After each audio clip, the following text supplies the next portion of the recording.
There is one writer for The Athletic who has nailed the Habs draft pick months in advance 2 years in a row, and he has Ivan Demidov landing in Montreal at number 5 in this draft. We have to go through Corey Pronman's mock draft, plus Habs insider Arpon Basu says that Habs fans need to start preparing for the real possibility Beckett Sennecke drops to Montreal at number 5, and that's who they take. So we're going to be talking about all of that, plus Kaiden Guhle and Team Canada's crazy game at the World Championships on this episode of Habs Digest. And without further ado, we're going to get straight into it, Jesse. Kaiden Guhle. What a game from him. Now, Team Canada, of course, blew their 6-1 lead to Austria, up 6-1. Austria scores 5 goals in the third, pure theater, before John Tavares ends the game in overtime. Bit of a stressful game, but in the midst of all that, Kaiden Guhle with a goal, 1 assist, 17 and a half minutes time on ice, player of the game for Team Canada. Not only that, Jesse, his goal was a bit of a beauty. I'll show it to the fans here now.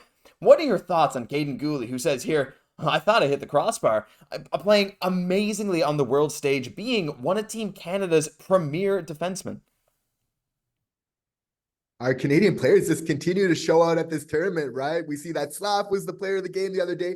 Oliver Kapanen is having an unreal tournament. And now Kaiden Guhle, you heard about this, and he wants to join them getting, man of the match, player of the game for this, which is huge for Team Canada because they really needed all hands on deck, right? So it's so amazing to see now full points in this tournament, right? And really kind of showing that when he gets that help, when he's around that skill as much as possible, nothing to take away from the Montreal Canadiens, that this guy can produce some offense. Josh, do you think that there's a little bit more offense in Kaiden Guhle's game that we're seeing in this tournament that maybe we might see next year? I 100% think so. Here's the thing. This was a down year for Guhle. Don't forget, he got injured last year, not this season, last year. And we don't know how he recovered from that, maybe starting the season, whatever. But don't forget, Jake Sanderson, who was seen as a very solid offensive defenseman who signed an $8+ million deal with the Ottawa Senators, his offensive numbers, points production-wise, were extremely similar to Kaiden Guhle. They were rated about the same points per game, about the same goals per game. Actually, I think Kaiden Guhle actually maybe had more in his rookie season. Now, again, this past year for Montreal, Jesse, was a bit of a down year offensively, even despite a lot of Montreal's defensemen playing really well offensively. But I think we've seen those flashes already. We're seeing them now at the World Hockey Championships. And I think Kaiden Guhle, if he just stays healthy, kind of shakes that injury-prone label, that we can really see him tap into some untapped offensive upside for sure. Because he's such a good skater, right? And he's got to feel like that's going to put him in such great positions on the ice to score, right? So I think we're definitely going to see that more. I feel like this is a big part of his game. We know he's so good defensively. He can lay the body with the time, but I think this is the next chapter. That offensive talent, that skill is there, and that's why I think the Montreal Canadiens are so happy that they drafted him, and we'll definitely see a lot more of this next year. I can't wait. Kaiden Guhle, I can't wait to see how the rest of this tournament shakes out. Player of the game already. I mean, a 7-6 win. Holy crap. What a game that was. We're not going to break down that whole game, but I'm sure you guys have seen the highlights. Oh, had us all on the edge of our seats, that's for sure. But we're going to jump into some other stuff. Jesse, Beckett Sennecke has been a hot debate amongst Montreal Canadiens fans ever since there was one report from Marc-Olivier Beaudoin saying Beckett Sennecke was highly touted by the Montreal Canadiens staff, saying, hey, we really like this guy. And then the reports kind of kept coming out, and lending more credence to it. And recently on the Basu and Godin notebook, Arpon Basu and Antoine Godin, they spoke about this. And I have some quotes from Arpon in this video. If you can just jump to about the 27-minute mark if you want in their YouTube video. But he said this: based on what I'm hearing, I think people need to get their heads around that possibility. It's possible. When he's talking about the Habs drafting Sennecke, he went on to say, I'm not saying the Canadiens are going to take him at number 5 or that they're even considering it. Obviously, he can't say that at this point without, the Habs never giving him a scoop again. But he's going to go a lot higher than people think.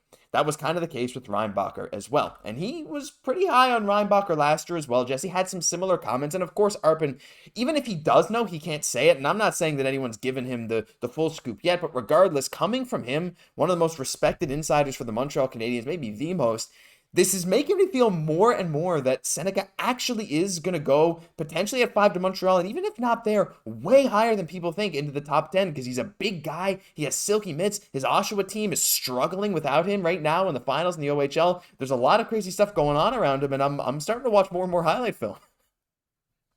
This is why, right? 6'3", he's definitely not at that 200 pounds yet, a little bit more weight still to gain, but he just had a big growth spurt lately, kind of explaining why he's such a late riser, right? Because again, Slav is the prototype in all of this. Kent Hughes, he's not crazy. He's going with what works, right? And he sees, okay, if we have a chance to really kind of draft another power forward here, this could be amazing, right? Because, he has a good shot.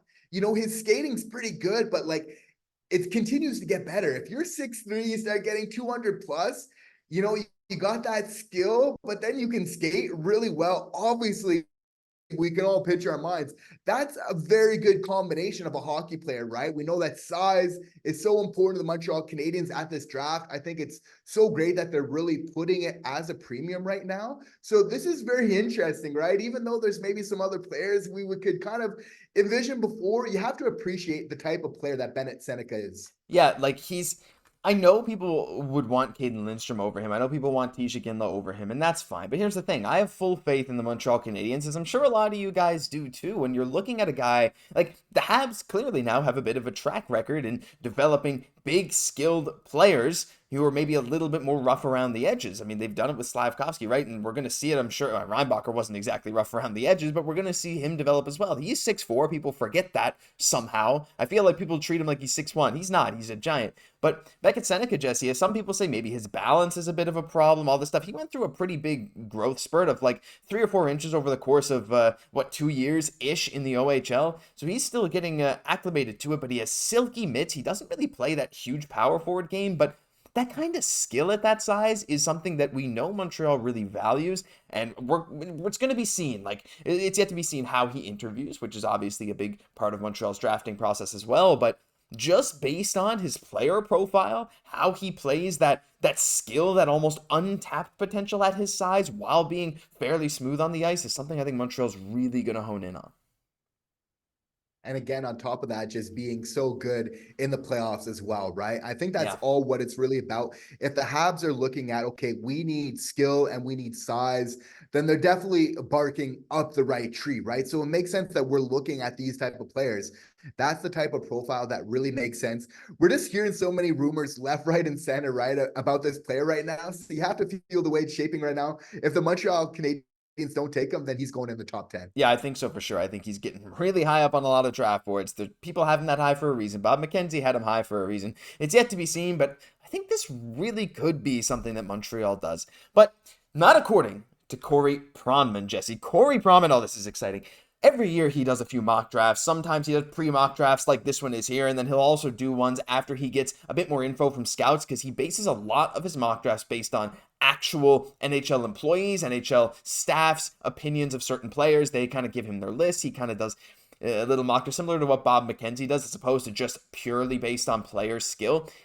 And he has nailed Montreal picking Juraj Slafkovsky a couple of years ago, and he nailed them taking David Reinbacher, even early mock drafts last year. And who does he have Montreal taking this year? Well, it's none other, not that, than Ivan Demidov. He has Ivan Demidov going at number 5. He says for Chicago at number 2, for him, it seems to be a toss-up between Lev Shunov, the big defenseman, mobile defenseman out of Michigan State, and Demidov. And after that, he actually has Anaheim taking Anton Silayev, the 6'7" Russian, and then after that, Sam Dickinson going to Columbus, the London Knights defenseman, and that leaves Demidov to Montreal at number 5. And Jesse, this is kind of incredible, because I know we've been talking about how maybe this could happen if the right cards fall the right way, but for a guy like Corey Pronman, and I know people don't always love his opinions. There's a lot of, I love his opinion, I hate his opinion, I disagree, I agree all the time.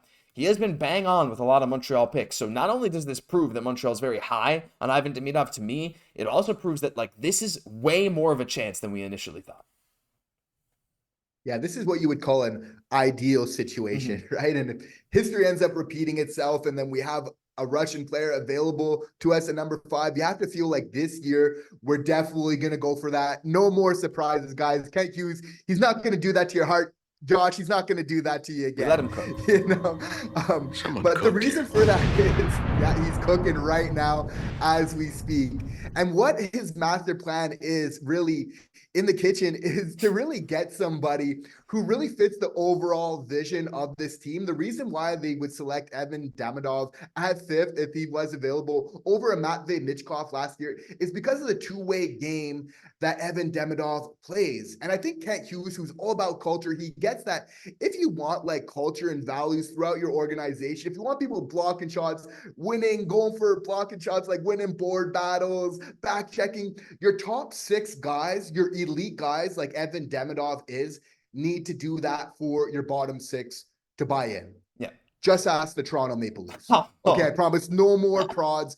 But this is what about. This is the difference that Kent Hughes understands how important this is and what Demidov with his two-way game would be an absolute dream for this team. I mean, it's so scary on the one hand, but at the same time, like, if we were picking two, I think I'd be maybe a bit more wary. Like, do we go with a maybe more surefire pick? Like, how do you go wrong with a big mobile right-hand shot defenseman to go with Reinbacher and Slafkovsky? But now picking at number 5, it's like, if he falls down to you, there's no reason he was this high in this draft. His skill is unbelievable. He has the potential to just be an all-around superstar at the next level, especially on offense. His offensive game is just unbelievable.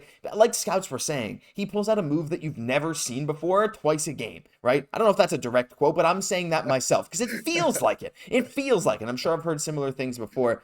And Jesse, adding that, just maybe a quick note before we go, adding that immediate potential, well, maybe not immediate, maybe not this year, but next season, once he's actually eligible to come to the NHL and once he's done his KHL contract, adding that punch right to this Montreal Canadiens team that's now just going to see Lane Hutson and Reinbacher have a full season of full development in North America. Well, Lane already in North America, but potentially with the Habs and Reinbacher in North America as well. Some of these other Habs prospects, being able to add a guy the year after that to just come in and have that offensive punch could change this team so drastically.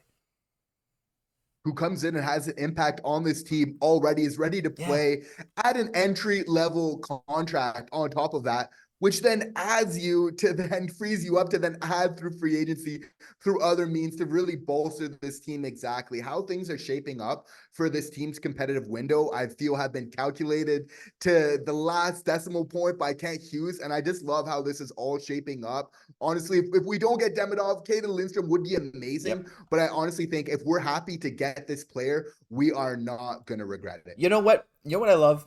I love that pretty much everyone in this top 5, like, I know Habs fans don't want another defenseman, but let's replace Sam Dickinson in the top 5 with Cayden Lindstrom. And there you go. Your top 5 is Slafkovsky, Salayev, Celebrini, Demidov, and Lindstrom.